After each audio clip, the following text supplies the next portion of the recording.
لیستی ژمارە 162 لیستێکی سربەخۆی یەکێتی نیشتیمانی کوردستانە. هیچ چاوپەیمانیەکمان لەگەڵ هیچ لایەنێکی سیاسیان نیە.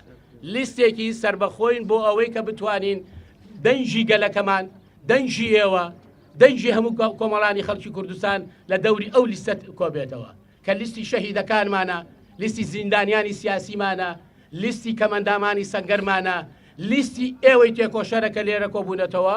بۆیە هەمومان ئومێدەوارین هەبووتان هیممەتی باش بکەن بۆ سەرکەوتنی لیستەکەمان کە ئێساش دەبینن لە کوردستانە بەگشتی لە کەرکووکەوە بیگرە بۆ هەولێر، بۆ دوهۆک، بۆ مووسڵ، بۆ شوێنە جێناکۆچەکان و خانەقین و شوێنەکانی کە یەکێتی ڕوو لە هەڵکشانێکی گەورەیە.